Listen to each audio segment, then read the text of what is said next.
Day 4 of the 2026 World Cup. 5 matches. One of them went exactly as expected. The other 4, not even close. The better team isn't winning.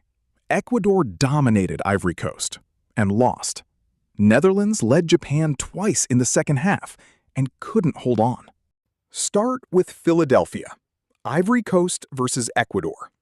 Ecuador arrived as one of the most organized defenses in South America, but without their heartbeat. Enner Valencia, their captain, their identity, their plan A, injured and unavailable. Ecuador had 52% possession. They hit the woodwork, they created chances. For 89 minutes, they were the better team by most measures. And then Diallo, the Manchester United winger, found space in the box and finished. 1-0. That's it. That's all it took. Ecuador did almost everything right. Ivory Coast did almost nothing right, until the one moment that mattered.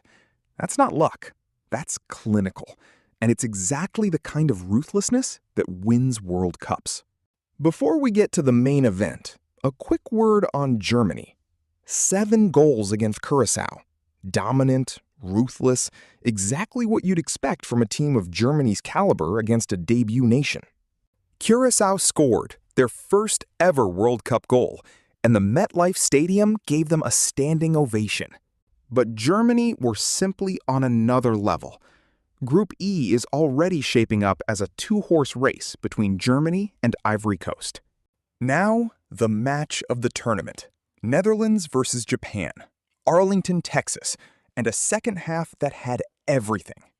Virgil van Dijk looping a header into the far post in the 50th minute. Netherlands 1-0. The Dutch looked in complete control.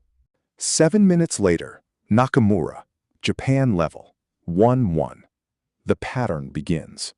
64th minute, Summerville fires Netherlands back in front, 2-1. The Dutch are dominating. 69% possession, chances at will. On paper, this game is over. 88th minute, Dijk Kamada, a deflected header, 2-2. And here's what makes this extraordinary. This is not the first time Japan have done this. In 2022, they came from behind to beat Germany.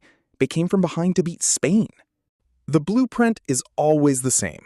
Sit deep, absorb pressure, make the opponent think they've won, then strike late.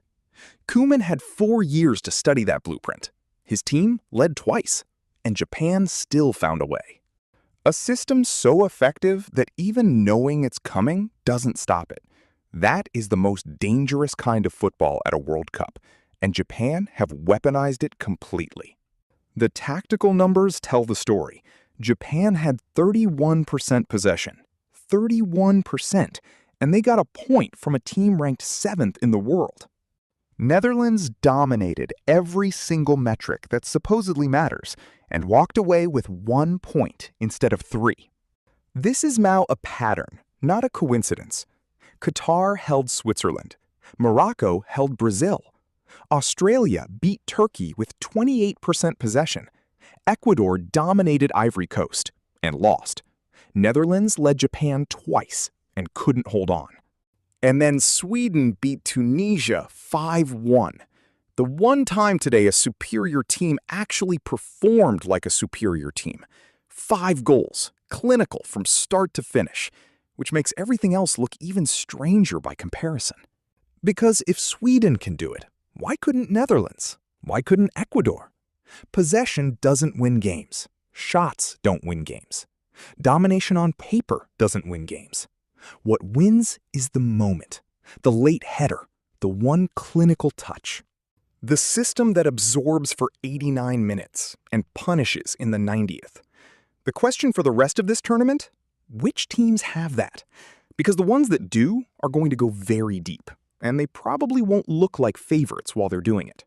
The better team lost today. It happened yesterday, too. It'll probably happen tomorrow. Tactical Zone FC. Every match, every story.